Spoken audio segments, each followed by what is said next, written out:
Bonjour, bienvenue à tous. On se retrouve pour une nouvelle émission de Fréquence Libre. Aujourd'hui, nous allons débattre autour de l'importance du mental et du physique dans la pratique des activités de haut niveau, qu'elles soient sportives ou artistiques. Nous sommes accompagnés de Monsieur Lopez Ruiz, responsable de la préparation physique de toutes les équipes de foot nationales du Qatar. Nous avons aussi la chance de recevoir 3 élèves qui excellent dans leur domaine. Tiara Rakoto Nirina, élève et gymnaste, accompagnée de sa maman.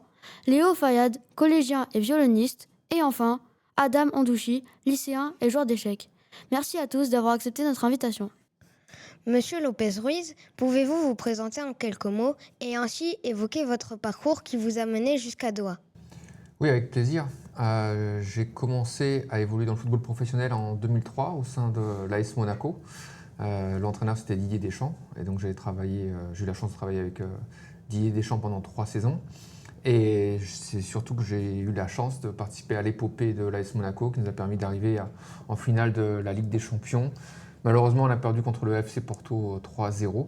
Mais ça reste, aujourd'hui, je suis capable de dire que ça reste une très belle aventure. Et puis surtout, j'ai eu la chance de travailler 3 saisons avec Didier Deschamps et d'apprendre beaucoup à ses côtés. Et ensuite, je suis resté à l'AS Monaco jusqu'en 2009. En 2009, il y a un entraîneur qui est arrivé avec un staff complet. Donc l'AS Monaco m'a gentiment demandé de trouver un autre club. Et l'autre club que j'ai trouvé, c'était le club d'Al Wakra au Qatar. Donc en 2009, je suis arrivé au Qatar avec toute ma famille. Et j'ai évolué pendant 5 saisons au sein du club d'Al Wakra, qui est un petit club, mais avec des gens très très sympathiques. Donc j'ai beaucoup apprécié mes 5 années dans ce club. Et ensuite, en 2014, j'ai eu l'opportunité d'intégrer Aspire Academy, qui est une académie reconnue dans le monde entier. Et donc, c'est avec plaisir que j'ai intégré Aspire Academy en 2014, d'abord comme préparateur physique. Et puis ensuite, au bout de ma 3e saison, on m'a nommé responsable des préparateurs physiques du football d'Aspire Academy. Et donc, je gère en fait une équipe de 14 préparateurs physiques, où notre objectif, c'est de développer le potentiel physique des jeunes joueurs de football qatariens, on va dire de 8 ans jusqu'à 20 ans. Et après, ils sont gérés par le staff des moins de 23 ans et de l'équipe professionnelle. Et là, le préparateur physique ne dépend pas de l'équipe de préparateur physique dont je m'occupe, mais le préparateur physique est lié au coach des moins de 23 ans et de l'équipe première. Merci beaucoup. Pouvez-vous nous en dire davantage quant à votre rôle au sein des équipes nationales de foot du Qatar? Est-ce vous qui coordonnez les différentes préparations physiques? Oui, effectivement, comme je viens de le dire, des moins de 9 ans jusqu'aux moins de 20 ans, je coordonne l'action de chaque préparateur physique avec l'objectif qui est une progression logique entre chaque groupe d'âge, chaque catégorie. Parce que dans la manière de travailler d'Aspire Academy, on fait venir des professionnels du monde entier pour pas avoir un seul mode de pensée, mais pour avoir des gens du monde entier qui viennent avec leur expérience, leurs avis. Et moi, mon rôle, c'est de permettre à tous ces professionnels de très haut niveau, que sont tous les préparateurs physiques avec qui je travaille, de pouvoir s'exprimer du mieux possible en amenant leur savoir-faire et leur savoir-être, mais tout en m'assurant qu'avec toutes nos différences, on travaille avec une progression logique. Et l'idée, c'est que tous ces jeunes joueurs qatariens, qui potentiellement un jour intégreront l'équipe première du Qatar, arrivent à développer au maximum leur potentiel physique pour pouvoir performer au niveau international. Pensez-vous que la condition physique soit la donnée essentielle et principale pour la pratique d'une activité de haut niveau? Alors, c'est essentiel, mais ce n'est pas la principale. Parce que la principale, j'ai envie de dire, il y a le talent. Je vais prendre mon cas personnel. Si c'était juste par le travail et par la condition physique, j'aurais certainement pu devenir footballeur professionnel, mais je n'avais pas le talent. Et il y a une donnée première, principale, j'ai envie de dire c'est le talent, mais le talent sans le travail ne permet pas de réussir au niveau international. Ça permet de réussir, de gagner des compétitions, des matchs, mais pour avoir une carrière réussie, successful, il faut beaucoup de travail également. Donc c'est pas, pour répondre à la question, c'est pas essentiel, ou c'est pas principal. Le talent c'est principal, mais c'est essentiel. Il faut les deux. Merci. Et pour compléter vos réponses, je vous propose d'écouter Madame Ledon, qui a été interviewée cette semaine par notre journaliste Idriss. Après sa présentation, elle nous parle de la prépondérance du mental. Écoutons-la avant de réagir à ses propos. Alors bonjour Idriss, alors tu sais j'ai beaucoup de casquettes ici à Doha. Une de mes casquettes c'est de faire de la préparation mentale pour des sportifs de haut niveau dans différentes disciplines que je maîtrise qui sont l'athlétisme et les sports de combat. C'est mes deux disciplines. Voilà, ça c'est une des facettes du métier de préparateur mental ou de coach mental. On travaille parfois à la demande, parfois avec les fédérations, parfois avec des sportifs avec qui j'ai travaillé depuis longtemps. Et puis l'autre facette aussi, on peut travailler ça avec tous les gens que je rencontre autour de moi. Pourquoi le mental est important à haut niveau ? Le mental il est important à haut niveau parce qu'il va m'aider, il va aider le sportif, il va aider aussi l'entraîneur à gérer plein d'aspects, notamment le stress. Tu sais, on peut être extrêmement stressé quand on fait une compétition. Par exemple, une des demandes qu'on me fait souvent, c'est un sportif qui est très bon à l'entraînement, mais qui n'est pas bon après en compétition. Tu sais, celui qui rate son épreuve. C'est aussi pour qu'il soit performant dans le temps. Tu sais, les compétitions, c'est pas que la compétition de la semaine prochaine, c'est la compétition aussi, ça peut être des grosses compétitions, comme par exemple les championnats de France, si on est en France, les championnats d'Europe, les championnats du monde, les Jeux Olympiques, la Coupe du Monde de foot aussi, j'ai toutes sortes de demandes.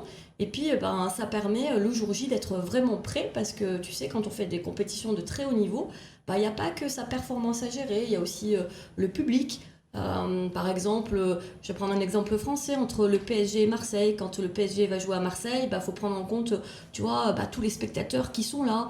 Il faut prendre aussi en compte le temps, la météo. Parfois, on fait des activités en extérieur, il se met à pleuvoir, faut gérer ça aussi. Parfois aussi le matériel qui se perd à l'aéroport. Je pense à des escrimeurs que j'ai suivis et le jour de la compétition, quand ils ont récupéré leur matériel à l'aéroport, ils n'avaient plus leurs épées dans le sac. Plein de petites choses comme ça, ou le fait d'être malade aussi. Parce que quand on fait du sport de haut niveau, c'est pas toujours à côté de chez nous, donc on prend l'avion, on est stressé, il y a du décalage horaire. Si on va par exemple, tu vas en Australie ou dans d'autres pays. Donc c'est pour ça que le mental c'est extrêmement important. On dit que pour la performance, c'est 80% du mental et 20% du physique qui compte pour être vraiment très très bon. Monsieur Lopez-Ruiz, pensez-vous qu'il y a un lien entre la préparation mentale et physique ?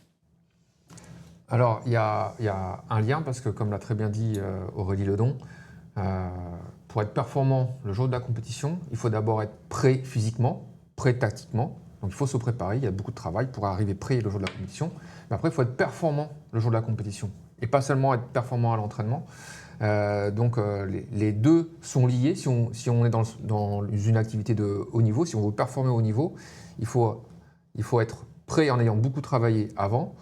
Mais il faut être capable de restituer tout ce qu'on a appris le jour de la compétition au moment T. Et ça, effectivement, comme l'a très bien dit Aurélie Ledon, ça se travaille, c'est une compétence. C'est se rassurer aussi sur ce qu'on a fait avant pour se dire il n'y a pas besoin d'être stressé parce que ça, je sais faire. On a discuté tout à l'heure avec Léo sur ce qu'il a fait au niveau du violon. Le fait d'avoir travaillé en amont, ça te rassure sur le fait de pouvoir restituer ce que tu sais faire le jour où c'est important. Oui, les deux sont extrêmement liés. Après 80-20, c'est vrai que c'est souvent utilisé. Et je ne sais pas si c'est vrai, mais c'est vrai que le rapport, c'est 80% du mental pour être performant au jour de la compétition. Je ne sais pas si c'est exactement ce rapport-là, mais quoi qu'il arrive, c'est énormément, c'est très très très important, l'aspect mental définitivement. Merci Monsieur Lopez-Ruiz. Nous accueillons maintenant Léo Fayad, violoniste émérite. Bonjour Léo, peux-tu te présenter en quelques mots et évoquer ta pratique du violon ? Je m'appelle Léo Fayad, je suis en 4e et je fais le violon depuis 8 années. Pour toi, le mental est-il important ? Que cela soit au niveau de la concentration ou même de la mémorisation ? Oui, le mental est très important. Quand je connais bien une pièce, cela m'aide énormément. Je peux mieux me concentrer sur le son, l'expression et l'émotion au lieu de penser uniquement aux notes. Ça me donne aussi plus de confiance et je gère mieux le stress. D'ailleurs, peux-tu nous dire combien de fois par semaine pratiques-tu le violon ? Je pratique tous les jours, au moins 1 heure. Mais une vraie pratique. pas juste jouer rapidement les morceaux. J'essaie de travailler de façon structurée pour progresser régulièrement. Peux-tu nous raconter ton meilleur souvenir lors d'un concert et aussi comment tu as réussi à gérer le stress? J'ai participé à plusieurs concerts au Qatar et à l'étranger, dans des théâtres, des hôtels et aussi dans des écoles au Qatar. J'ai eu aussi la chance de jouer à l'étranger, par exemple lors d'une expérience à l'école Reina Sofia à Madrid. Mais mon meilleur souvenir, c'est quand j'ai joué avec l'orchestre et chœur du lycée français du monde au CLFM. Le CLFM est un grand projet qui rassemble des élèves musiciens de plusieurs lycées français dans le monde. On se rencontre, on répète ensemble de façon intensive, puis on donne un vrai concert comme un orchestre professionnel. Pour moi, c'était au Portugal, et j'étais le seul du Qatar à y participer. J'ai vécu une semaine dans une famille d'accueil avec un programme de musique très intense, répétition en orchestre, travail en pupitre et préparation du concert final. C'était une expérience incroyable parce qu'on apprend vite et rencontre des jeunes passionnés. Et on sent une vraie énergie d'équipe sur scène.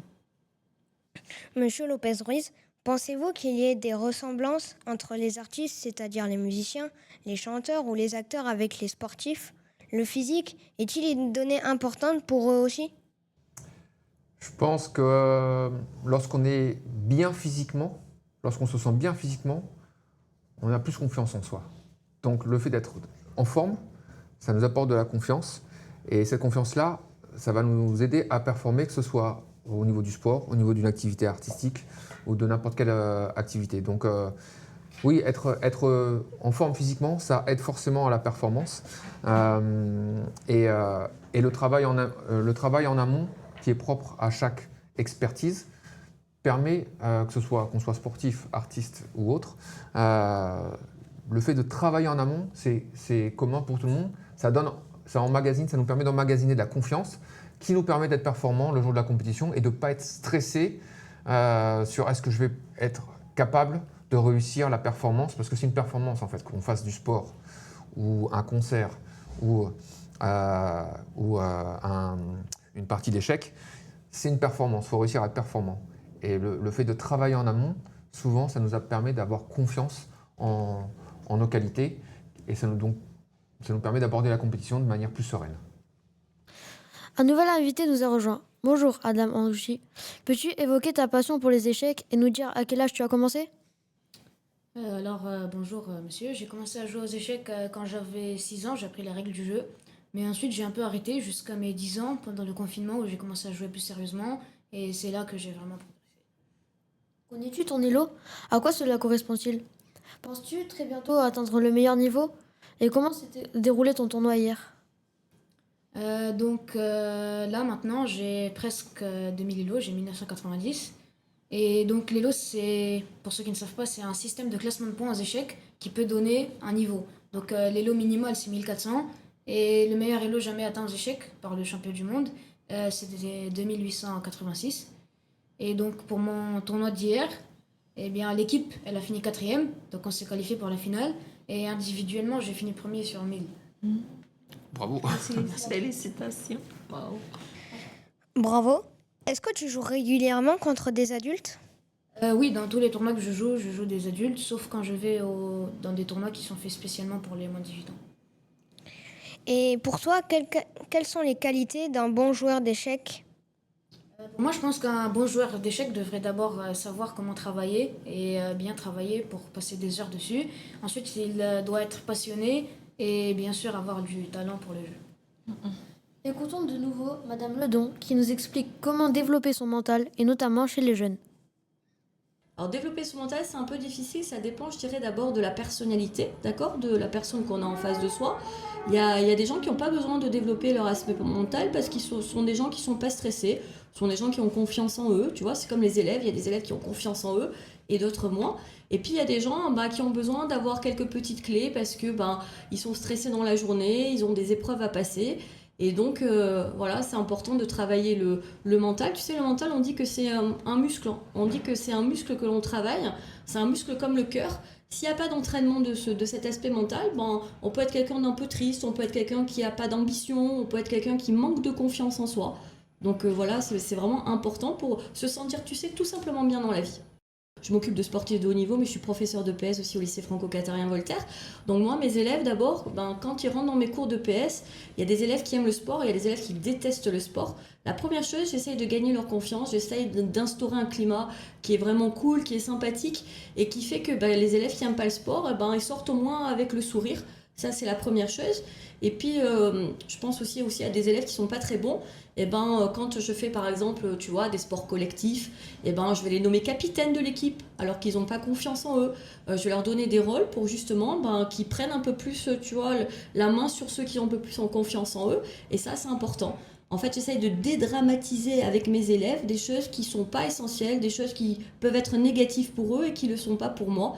Donc voilà, et puis après les personnes que je rencontre dans la vie, ça dépend des demandes qu'elles ont. Si c'est des sportifs, on travaille la partie vraiment, tu vois, préparation à des compétitions par exemple.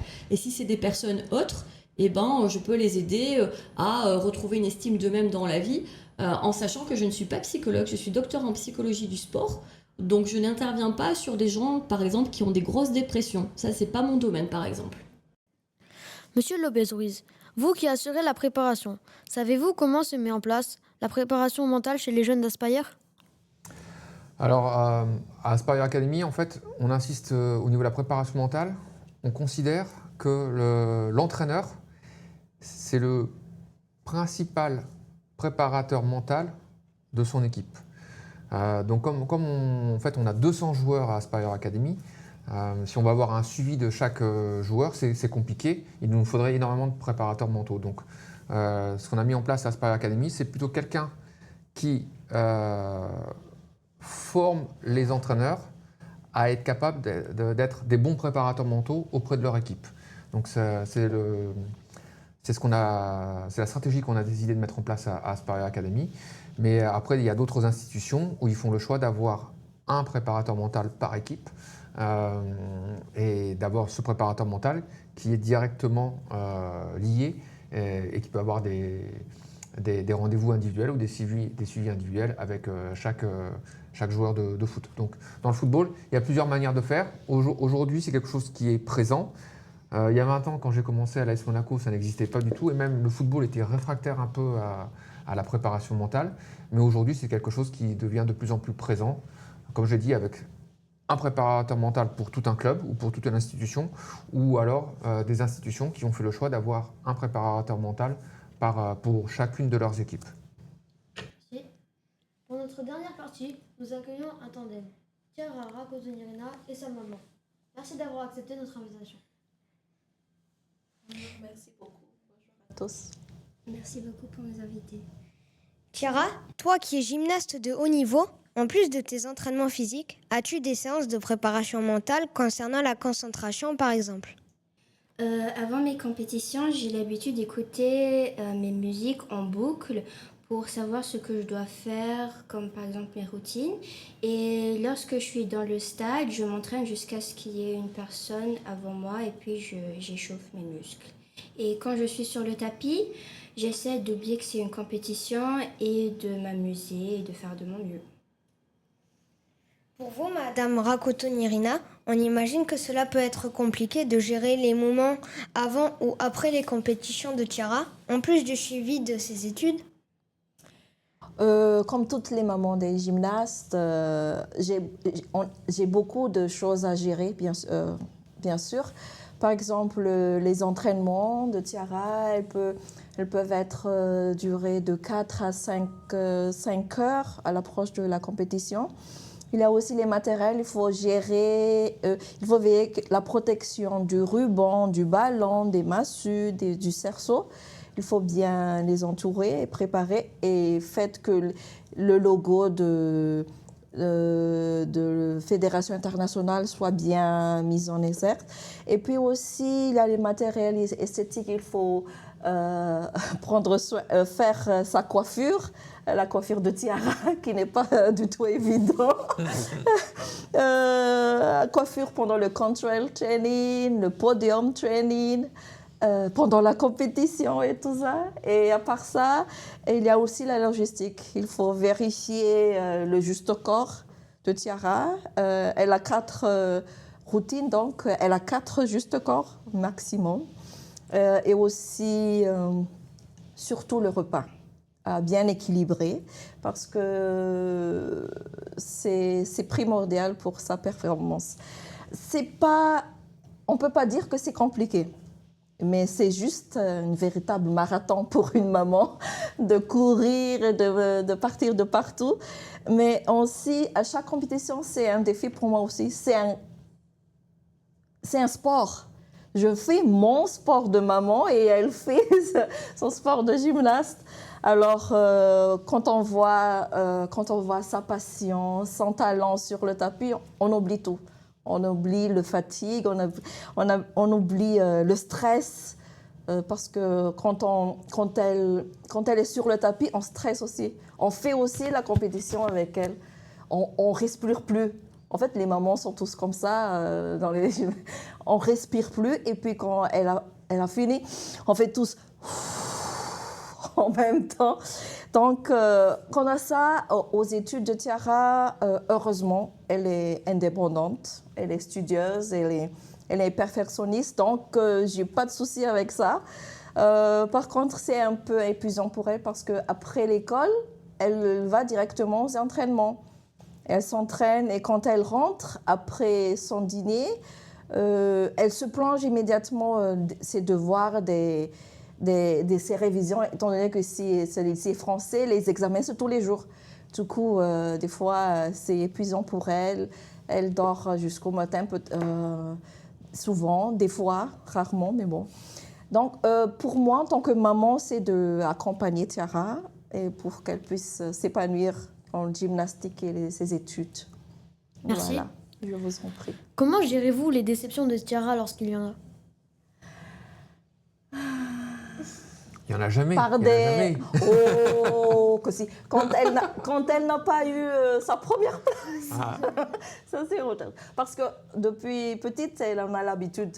Donc, quand elle a fait deuxième place, il faut... Allez, c'est pas grave, la prochaine fois, Tiara. Donc, en fait, elle, pour la première fois, elle était petite. Donc, ça va, elle a pleuré, juste des câlins et tout ça, ça va. Des câlins et des chips. Mais après ça, quand elle est grande, elle se rend compte et puis, c'est pas grave, je ferai la dernière fois. Donc, il faut être toujours positive. Et voilà, et va de l'avant, on va de l'avant tout le temps. Comment se passent les relations avec les parents des jeunes sportifs pour vous, Monsieur Lopez-Ruiz? Et pour vous, Madame, quel rapport avec vous avaient les différents entraîneurs de Tiara? Mais déjà, je voudrais rebondir sur ce que vous avez dit. Vous avez dit deux choses que je trouve fantastiques. Déjà, vous accompagnez votre fille.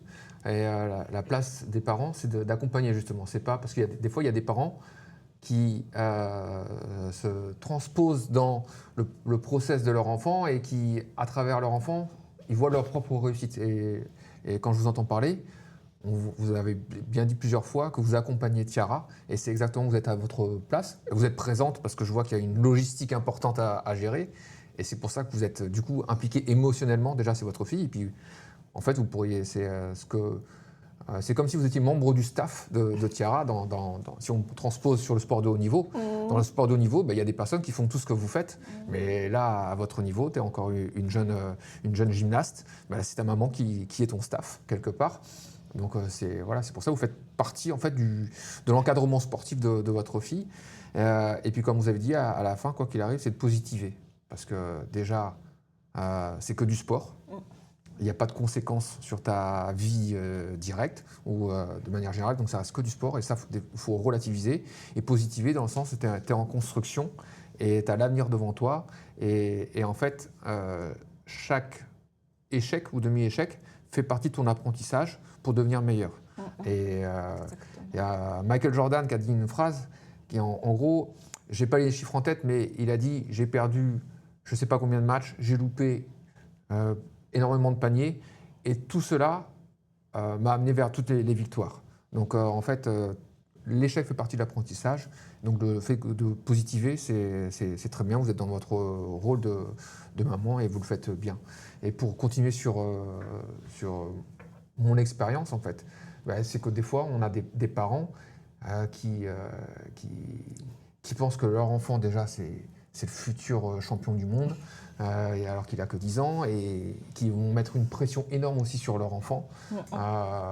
Et là, du coup, les parents ne sont plus dans leur rôle, parce que les parents doivent accompagner leur enfant. C'est le projet d'abord de l'enfant, c'est pas le projet du parent. Et nous, en tant que professionnels du sport, eh ben, on met un peu ces règles-là en place en début d'année. On fait une réunion avec les parents, on leur explique qu'on a besoin d'eux, parce que l'enfant sportif, il y a son cadre scolaire, il y a son cadre sportif, et puis il y a son cadre familial. Donc l'idée, c'est que tous ensemble, on travaille ensemble pour accompagner le jeune sportif dans son évolution et dans son projet. Ce qu'on aime dire à Aspire Academy, que chaque sportif, chaque élève, parce que à Aspire Academy, ils ont un cursus scolaire et un cursus sportif, donc on les appelle les student athlètes. Donc chaque sportif est un projet en lui-même, et on ne va pas leur donner tous la même trajectoire, on va s'adapter à leurs besoins spécifiques, et les parents sont partie intégrante du projet de chaque sportif, donc on les intègre, mais en leur disant quelle est leur place et comment on a besoin d'eux. Parce qu'on a besoin d'eux, surtout, on parle beaucoup de la préparation invisible, du travail invisible. C'est tout ce qui est sommeil, nutrition, habitudes familiales. Et un élève sportif, Tiara, tu peux le confirmer, mais voilà, quand tu as des entraînements qui font 5 heures, qui durent 5 heures, tu ne peux pas aller faire la fête avec tes copines. Ou quand tu as une compétition, tu ne peux pas aller à l'anniversaire avec elle. Et donc tout ça, c'est des concessions à faire, parce que tu as un vrai projet, et tu sais que tu fais des sacrifices d'un côté, mais parce que tu as un véritable objectif derrière, donc tu es capable de le faire. Mais il faut que les parents soient capables de le comprendre. Et notamment là, on va faire une réunion la semaine prochaine avec les parents pour parler du Ramadan, parce que pour le Ramadan, c'est une période très importante, et on doit respecter tout ce qui accompagne le Ramadan. Mais en même temps, un sportif, il doit dormir. Donc même si y a souvent dans les familles musulmanes, il y a des rassemblements familiaux, et c'est important d'y participer. Il faut que chaque sportif participe à ces fêtes, à ce moment de regroupement familial. Mais par contre, là où on invite les parents, c'est ok, très bien, il est présent, mais peut-être il ne se couche pas en même temps que vous. Peut-être il faut l'encourager à aller se coucher plus tôt. Parce que le lendemain matin, il doit se lever pour aller à l'école. Et puis le soir, après l'école, une fois après la rupture du jeûne, il y a entraînement à Aspire Academy. Donc il faut qu'il soit capable d'enchaîner on va dire ce moment très important du rassemblement familial, pour profiter de ce moment, parce qu'il faut en profiter, mais derrière, pouvoir bien dormir, être performant à l'école, et puis être performant ensuite à l'entraînement. Donc il y a aussi l'aspect nutrition, parce que pendant le Ramadan, il y a beaucoup de sucreries, beaucoup de choses avec du miel, donc il faut profiter, parce qu'il ne faut pas être tout le temps dans la restriction, il faut profiter, mais il faut que les parents accompagnent leur enfant, pour reprendre votre mot, il faut que les parents accompagnent leur enfant aussi pendant cette période du Ramadan, cette période sacrée du Ramadan, mais ça ne doit pas empêcher un sportif de, malgré tout, bien manger et bien dormir. Exactement. Par rapport aux entraîneurs de Tiara, on peut dire que moi, j'ai 100% confiance en eux. Parce qu'en fait, c'est eux qui ont découvert le talent de Tiara. Nous, Vous êtes la maman parfaite. Parce qu'il n'y a pas tous les parents qui font confiance à 100%. Et c'est important parce que chacun doit rester à sa place. Voilà, justement. Parce qu'en fait, avant, on était prof de danse. Donc, on sait la relation entre prof et parents. Mais quant à moi, personnellement, le talent Tiara, c'est elle qui l'a découvert. Nous, on voulait juste s'amuser, comme activité gymnastique. Elle voulait, maman, je voulais être ballet, être de danse, je veux dire, danser tout simplement.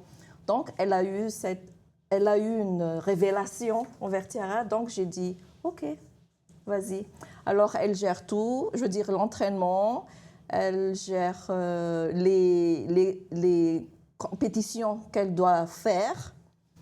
On est juste là les soutenir, en fait, et les aider depuis quand on peut. Mais oui, la première fois, on peut dire que on a un peu exagéré en regardant les enfants s'entraîner, ce qui n'est pas bon à faire en tant que parent. Mais on voulait voir danser, faire les mouvements, s'émerveiller. Mais en fait, c'est pas du tout ce qu'on doit faire comme parent. Je ne sais pas, je pense que c'est important. Je ne sais pas, tu peux nous dire, toi, ce que tu en penses, Tiara, mais de sentir tes parents qui sont présents. À partir du moment, comme vous le dites, vous restez à votre place. Parce que, par contre, il n'y a rien de pire qu'un parent qui va critiquer ce que fait l'entraîneur. Parce que du coup, ça met le jeune sportif au milieu, entre deux personnes en qui il a confiance. Et ça va créer des problèmes psychologiques dans la pratique du sport. Parce que si l'entraîneur lui dit de faire quelque chose, et le parent en qui il a confiance aussi lui dit de faire autre chose ou qu'il devrait faire différemment, ça va le perturber dans la confiance qu'il va avoir en l'un ou en l'autre. Donc effectivement, il faut avoir confiance. Et je ne sais pas ce que toi, t'en penses. Je suis Elle est super d'accord parce que des fois, elle a dit « S'il te plaît, maman, j'aime pas quand tu me dis ce qu'il faut faire pendant la gymnastique. Voilà. » Et je fais de mon mieux, même si je fais des efforts. Je fais des efforts. On a tous un avis. Oui. Mais il faut respecter le... Voilà, il faut avoir confiance au coach. Et voilà, nous les mamans, nous les parents, on est dans l'éducation et eux, c'est dans l'entraînement. Donc, chacun son truc. Oui, voilà, c'est pour dire. On a fait de nos mieux, mais bon, j'espère que... Maintenant, elle est grande, donc elle peut s'entraîner toute seule aussi. Avant, il faut que je sois là pour l'accompagner, mais maintenant, elle est grande, donc elle peut être plus indépendante. Je n'ai pas besoin d'être toujours là. Moins besoin. Oui, ouais. Donc ça me déstresse aussi parce que à chaque fois que... S'il te plaît, le pointe, s'il te plaît. Le straight, c'est un moins de stress pour moi aussi. Donc, ça va. J'ai confiance à Tatiana. De toute façon, c'est son boulot aussi. Exactement. Et elle est russe, donc j'ai confiance. Elle sait ce qu'elle fait.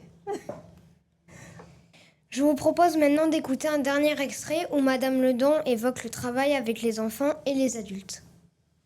Je dirais que c'est pas plus compliqué, mais c'est différent. Parce que tu sais, par exemple, les adolescents, ils ont des peurs que les adultes parfois n'ont pas. Tout prend des proportions qui sont extrêmes chez les adolescents. Une petite chose, une petite contrariété dans la journée, ça peut vraiment les mettre mal. Donc j'utilise surtout pas les mêmes méthodes. Je suis bienveillante, je suis douce. J'essaye vraiment, comme je te l'ai dit tout à l'heure, de gagner leur confiance. Donc ça, c'est important. Et en même temps, même si les émotions, elles sont un peu plus décuplées, c'est quand même plus facile de les travailler parce que, justement, elles ne sont pas figées. Alors que chez un adulte, c'est différent. Les adultes, en général, ils ont, tu sais, des schémas de pensée qui sont construits depuis des années.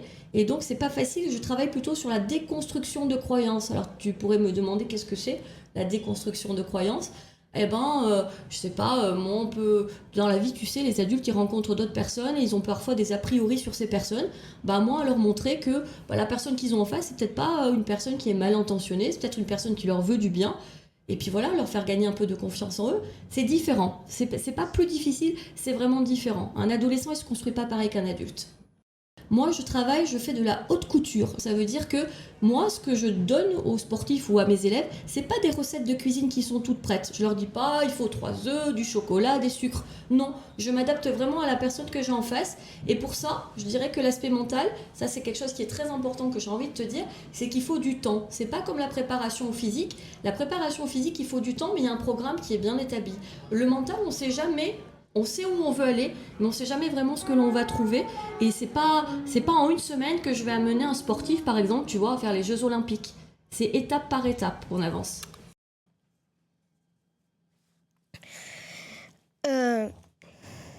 Tiara, combien de temps consacres-tu à la gymnastique par semaine? Et est-ce que c'est parfois compliqué de gérer avec les études?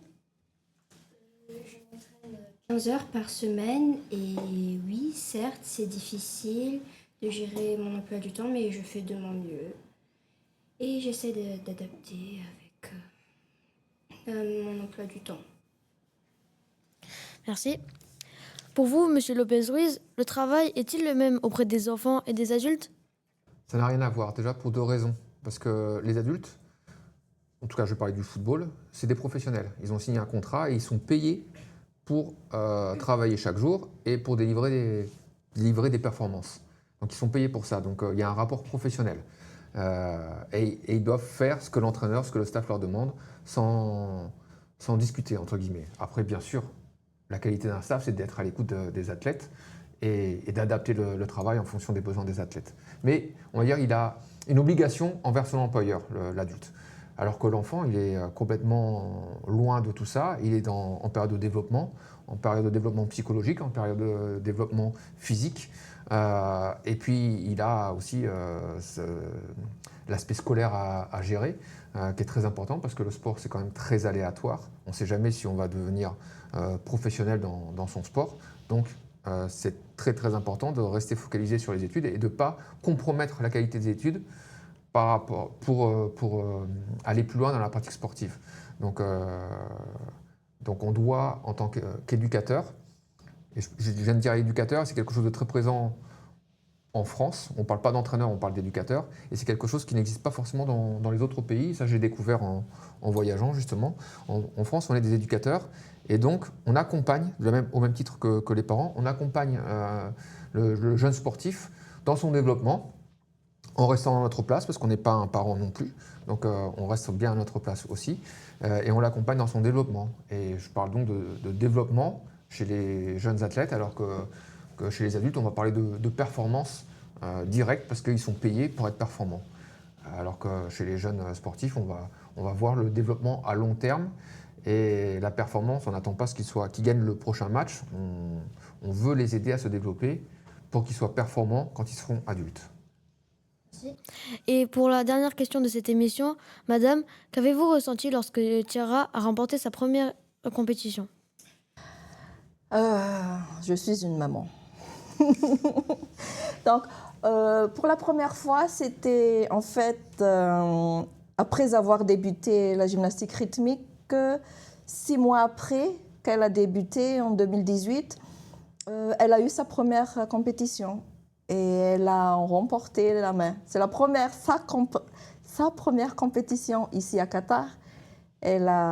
C'était d'une immense joie, bien sûr, et de fierté, parce que c'est la première fois que ma fille fait une compétition. Et même à l'annonce de les résultats, j'étais super fière.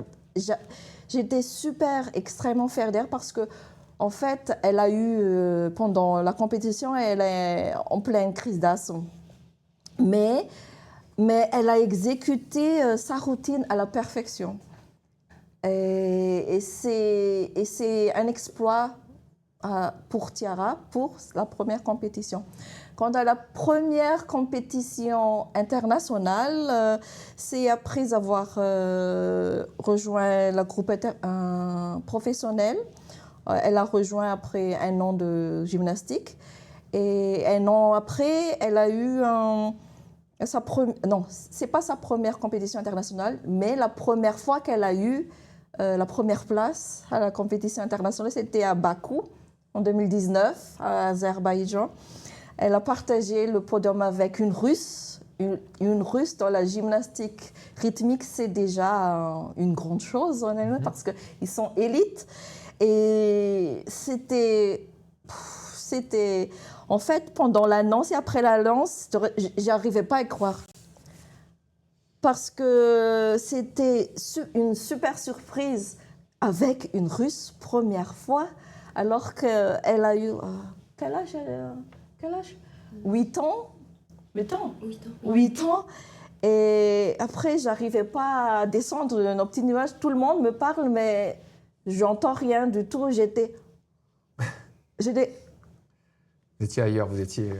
Ben oui, j'étais là-haut quelque part, mais bon. Mais le sentiment le plus immense que j'ai senti pendant une compétition Tiara, c'était au mois de juin, pendant le championnat du monde de la gymnastique rythmique en Sofia, Bulgarie.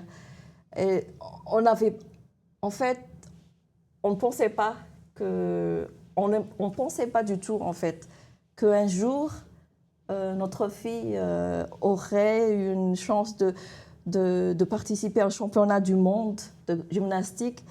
Et j'ai pleuré, bien sûr. J'étais super émue et tellement fière parce qu'en fait, ce vision-là, on n'a pas eu totalement, c'était juste pour le fun. Le gymnastique rythmique, c'était pour le fun, pour Tiara. Et en fait, c'est son coach qui a vu ce vision-là. Hey, ta fille, elle peut participer, présenter Madagascar pour championnat du monde. Je disais, non, elle est trop jeune. Mais on ne croyait pas, mais arriver à Bulgarie pendant le jour J de son compétition, là, vous êtes, oh, on est ici, sérieux. Et j'ai pleuré. Parce que aussi que j'étais super fière d'elle, parce qu'elle est super brave, elle est super déterminée, et même si elle a eu un immense stress, elle a su prendre ce stress-là et transformer en beauté. En énergie positive. Voilà. Ouais. Et c'était super. Et c'était une belle expérience. Et je crois que j'aurai encore des expériences comme ça, étant donné qu'elle va participer au championnat d'Afrique cet avril. Et on est en train de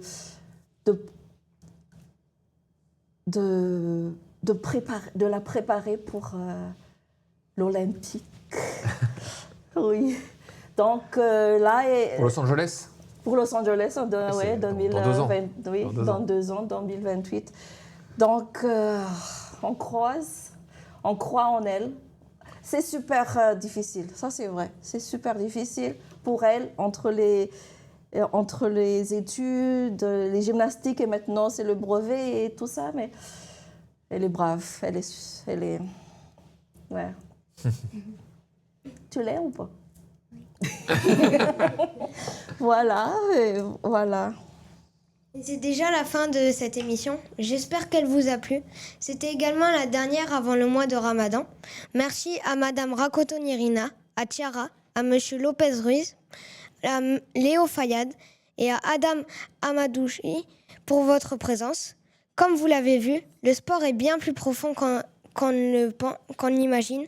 Il ne se joue pas seulement sur le terrain, mais aussi dans le mental. Le sport, ce sont des hauts et des bas, comme par exemple récemment la fin de carrière brutale du rugbyman Winnie Antonio, mais aussi des événements incroyables comme ce soir avec le choc entre le 15 de France et le 15 du trèfle, le 15 de l'Irlande.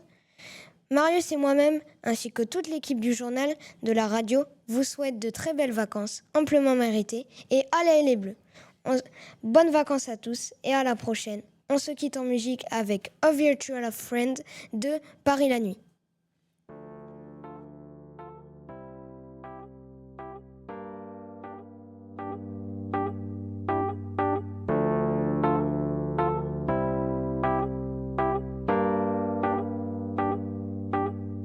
This is an awesome feeling when you are so close. The emptiness just flies away. You console all. If we could stop the time right now, we feel the night is upon us. We fall in you.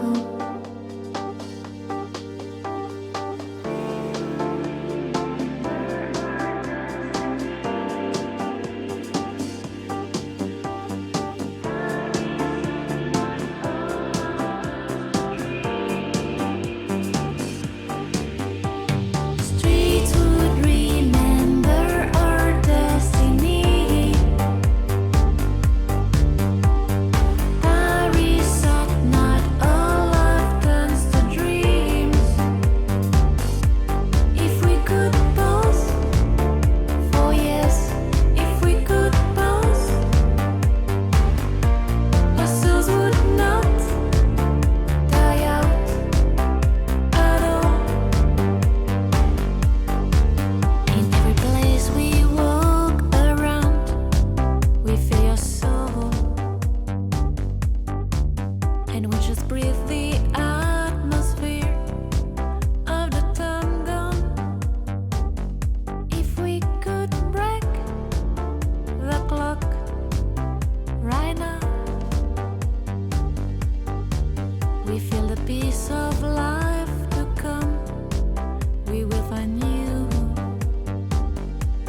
We pray.